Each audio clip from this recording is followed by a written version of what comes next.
Hello everyone, it's Theme Park Avenue, I'm Eric. Roller coasters have so many fun themes. Whether it's vengeance from a phantom, vengeance from a wildcat, or vengeance from steel, there are so many unique themes. But there are also non-unique themes, those that so many coasters have, and one that randomly popped in my mind for a ranking video was snakes. Then I realized I've not even been on 15 snake roller coasters, so I expanded to all reptiles. And I mean all. In this video, I am ranking 30 roller coasters I've been on that are themed to, in some capacity, snakes, lizards, crocodilians, reptilians in general, dinosaurs, dragons, and if there were any, turtles. I'm only counting the rides I've ridden in reptile form, but I am including defunct roller coasters. I may have missed some as well, the reptile thing was honestly kinda hard to keep track of, but there are 30 reptile coasters nonetheless, so this will be a fun ranking. Why am I doing it?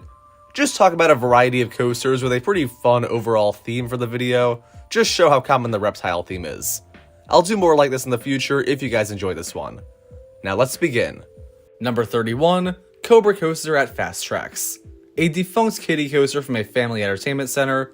It's a small ride, the least spectacular on the list, and therefore the weakest. Number 30, Dragonfire at Canada's Wonderland. A janky, uninteresting aero looper that's certainly a classic to an extent, but definitely my least favorite of the major coasters on the list. Number 29, Viper at Six Flags Magic Mountain. Much bigger ride, and has many fans. However, my most recent rides were still very painful. The ride has its moments, but it's all in all still a very rough aero looper, and not one I personally liked. I'd love to try to get back on it and give it a re-ride though. Number 28, Sand Serpent at Busch Gardens Tampa. Defunct coaster from my home park, I personally found it to be not great. The second half has some fun surprising drops, but the hairpin turns really just slam you into the side without giving much force. Overall, a pretty weak Wild Mouse coaster. Number 27, Dragon's Apprentice at Legoland Windsor. This is a kiddie coaster, but you go through the circuit twice, and it actually has very nice theming. You go through a castle turret on the left hill, there's a Lego dragon statue, and the surrounding foliage is pretty nice. So overall, it's more enjoyable and noteworthy than a few of these major thrilling coasters. Number 26, Dragon at La Ronde. A more thrilling, larger scale family coaster than the previous one I mentioned. This one has some fun indoor theming. The large dragon statues are cool, the thrills are moderate, and it's a decent family coaster. Number 25, Viper at Six Flags Darien Lake. An overall smoother experience than the previous Viper. It's a bit smaller, but still has some great intensity, and is overall a decent ride. Number 24, Dragon's Fury at Chessington World of Adventures. A fun family spinning coaster. I love this mushroom environment you go around that has some play areas in it. It really makes the whole area feel very kinetic. There's not a lot of spinning on this one, but it is a long experience and it feels like you get your money's worth. Not the best spinning coaster, but a good family coaster. Number 23, Iron Dragon at Cedar Point. An aero-suspended coaster, this one has a gorgeous setting. Whether you're going through the forest or over the water, it looks awesome. It's very tame, but no doubt fun, and there's really nothing I dislike about it. If it was more thrilling, it could be higher, but as is, it's a very scenic and fun ride. Number 22, Lava Bora at Six Flags Over Texas. This ride closed last year, and I talked about it in a video about that, but to put it simply, it is a bobsled coaster, so it was unique and very fun. It had some janky transitions, but no doubt a more interesting ride experience than the rest I've named so far. Number 21, Reptilian at King's Dominion. Another bobsled, this one by Mock Rides as opposed to Intamin. This one's still operating fortunately, and I thought it was just as good, but also a little bit better because the transitions were not quite as rough. So it is a slightly more enjoyable ride, and still has that great unique factor, and it's a lot of fun. Number 20, Spinning Dragons at Worlds of Fun. Another spinning coaster. This one has similarities to Dragon's Fury. It feels more compact and maybe a bit less visually pleasing, but it spins way more. It was a lot of fun just sitting on the brake run, spinning around like crazy, and that was my favorite part of the ride. It is just a much more dizzying experience for those who like that. Number 19, Sierra Sidewinder at Knott's Berry Farm. It's been a while since I rode this one, but I remember having a more intense layout that led to much better spinning than the previous rides. Number 18, Raging Cajun at Six Flags America, a spinning wild mouse that only counts for the list because King K. Rool is in the logo. This one is insane. The restraints don't feel safe, the spinning is madness, and the weird airtime pop at the end is terrifying. So I had even more fun on this one than the other spinning coasters I named. It's pretty awesome. Number 17, Dragon at Legoland Windsor. A staple of Legoland parks, this dragon has the great show scenes and a very nice outdoor section. It's decently thrilling and has nice terrain. Unfortunately, the indoor section is kind of ruined by the soundtrack being the same theme over and over again, no matter what the atmosphere of the actual story scene is. That's a little weird, but it's still good. Number 16, Coastersaurus at Legoland Florida. A family wooden coaster with moderate airtime in the back row, a pretty good pace, very accessible fun for all ages, and some nice theming elements like the Lego Brachiosaurus at the very end. Maybe not the most spectacular, but it has a certain charm and fun factor to it that the other family coasters so far have not had. Number 15, Loch Ness Monster at Busch Gardens Williamsburg, pre-2024. I plan to go back soon enough, but Loch Ness Monster as is, before the re-theme was good. The claustrophobic tunnel section was awesome, the interlocking loops iconic. I did find it somewhat janky, but nonetheless, it is one of the best aero looping coasters ever built. Fantastic overall. Number 14, Dragon at Legoland Florida. Perhaps some bias here, similar to Coastersaurus, I grew up at Legoland Florida. That said, Dragon has always been my favorite there. The show scenes are executed much better than the Windsor ones, and while the outdoor section is very sparsely themed and might take you out of the immersion if that's really what you're into, I still think it is a very solid junior coaster layout. It gives you some great speed, even if it technically isn't going that fast. You do have quite a bit of fun with this one. Number 13, Cobra's Curse at Busch Gardens Tampa. This is probably the second best in terms of the reptile theme on the whole list. Certainly the best snake theme, with a massive Snake King statue. The spinning is inconsistent, as many spinning coasters can be, but at its best, this ride is intense, dizzying, and straight up gorgeous. The theme does help this one quite a lot. Without that, you wouldn't have the best spinning coaster on this list by any means. And there is still the weird middle section with the backup portion that I don't think is all that great. But still, it is a high-tier family coaster, and I highly recommend it. Number 12, Flying Cobras at Carowinds. A Vekoma boomerang, a model that has some terrible ones, but this installment is good.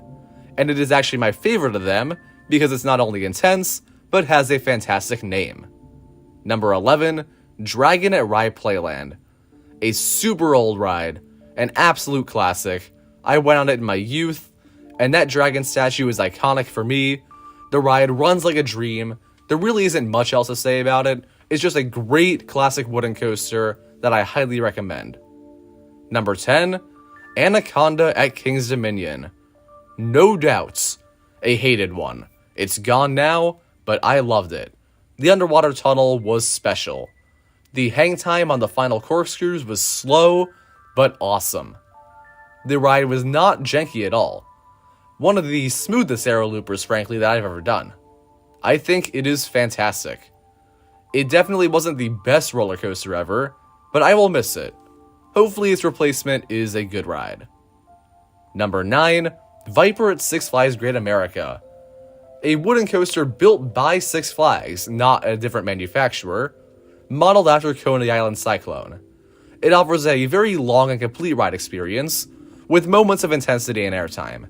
It does blend together a little for me. It wasn't a standout stellar wooden coaster for me, and I prefer American Eagle at the same park. But still, it is definitely an excellent wooden coaster, and worthy of a top 10 spot. Number 8, Hydra the Revenge at Dorney Park. Hydra is a unique B&M floorless coaster. The floorless rides are sometimes not great, but this one has so many notable elements, whether it be the immediate inversion at the station and the JoJo roll, no pre-drop, you go straight down that hill, and generally unique inversions that I think offer a great sense of speed and intensity.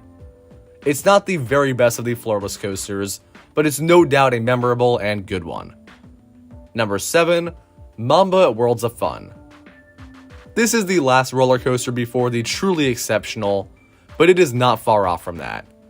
Mamba is a massive hypercoaster, and I love it. The first drop does not necessarily offer the finest in airtime or speed. Generally, the Morgan hypercoasters are a little different from a B&M or Intamin one. But still, you have great moments of getting thrown out of your seat, especially in the second half. You hold your speed so well throughout the ride. The massive helix is such a fun moment. It feels like a grand sweeping adventure through pretty much the entire back half of the park, because of just how long this ride is. It is awesome.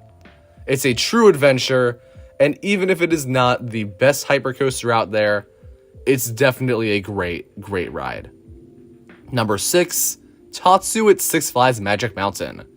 Tatsu is dragon themed, based on the logo anyway, and it is one of my favorite roller coasters, period. It is perfect. It has a great usage of the terrain. You're on top of a mountain, and oftentimes you're way above it. So it really does feel like you're flying over the park. You have some nice graceful inversions, perfect smoothness, a decent sense of speed, and the openness of the cars does really help with that whole flying sensation. And then you have the pretzel loop, which out of nowhere provides you with one of the most intense moments on any roller coaster. It is a crazy balance, but I think it hits it right on. You go from the fun, silly parts with just nice views, and then you feel like you're about to get your head ripped off. And I think that is awesome. Tatsu is a borderline flawless roller coaster. Number 5, Diamondback at Kings Island. My favorite B&M hypercoaster. It has so much character. It is the great weightlessness that any other one does in terms of the B&M hypers, but it also has some very unique elements. The water splash is no doubt a standout. The way this goes toward the backwoods is awesome. The fact that I've had some trimless rides on it means the ride has held its speed better than most other hypercoasters I've done. And overall, while it may not technically be the most thrilling or have the best layout of all of these hypercoasters, I have more fun with it than any other. Number 4, Leviathan at Canada's Wonderland. A Giga coaster. This Giga I consider similar to Diamondback in a lot of ways, but it generally just gets the extra points for being taller and faster. It goes something like 92 miles per hour. It's over 300 feet tall, and you feel that. The ride may technically be over a little quickly, but it feels like a very complete experience when you're actually on the ride. I'd love to get back on this one. Number 3, Iron Rattler at Six Flags Fiesta Texas. The best of the snake roller coasters that I was originally going to rank. This is an RMC hybrid coaster, one of their first, but still probably one of their best. The first drop is awesome, and yet there's a better drop later in the ride. After going over the quarry wall, which actually lines this park, it's gorgeous, and then going on top of said wall, you dive off of the quarry wall into a tunnel, and that is the finale for the ride. It's awesome. Thrown out of your seat, back row ride on this is unbeatable. Definitely one of the very best roller coasters in the world, top 10 I've ever done, and that is a pretty high bar. Number 2, Jurassic World Velocicoaster at Islands of Adventure. If you like reptile themes, and we're counting dinosaurs, this is the best one for the theme. You have so many wonderful looking elements, whether it be the queue with raptor animatronics and a fun little screen where the launch section of the track is, or you're looking at the raptor paddock, because the entire first half of the ride is themed to be inside of the paddock. So you have raptor statues that you're just kind of dodging as you're on the ride. And just in general, the ride is super photogenic, especially with that second half, which offers the best elements of the ride. The top hat gives you a quick breather after a powerful launch, then you dive down it, going through a great stall, and the Mosasaurus roll. You know how I mentioned anacondas inversioned over the water? The Mosasaurus roll puts that to shame. It rips through. It is so intense and fast, but you're still over the water, and there's just enough time to process that it's not only gorgeous, but insane. Definitely one of the best elements on any roller coaster I've ever done. The whole layout is so complete, with immaculate pacing, every kind of force you could want on a roller coaster, this has. It might be the closest thing to a perfect roller coaster the world currently has. But number 1 is Iron Gwazi at Busch Gardens, Tampa. Those who know this channel already know, this is my favorite roller coaster. I think it is the best because I generally prioritize thrills to theming. And while Velocicoaster no doubt has great thrills, Iron Gwazi has better ones. The first drop, the outer bank curve, the wave turn, and the death roll are 4 of the very best elements on any roller coaster. Pretty much every other great coaster I've named so far, all of those in the top 6 basically, have 1, maybe 2 moments that are close to the caliber of those 4 elements. So Iron Gwazi is pretty hard to beat when you have 4 of the very best moments of any ride, all tied in together with an unbelievably aggressive pace that you never lose throughout the whole ride. It is an insane experience, one of the most intense, best adrenaline rushes of any roller coaster, so if that's what you like, Iron Gwazi is definitely the best reptile roller coaster. Thank you for watching. I hope you enjoyed this video. Please comment down below any other themes you want me to tackle if you like that kind of video. I could do weather, superheroes, birds, boomerang, corkscrew, anything like that. Subscribe for more theme park videos. I'll see you next time.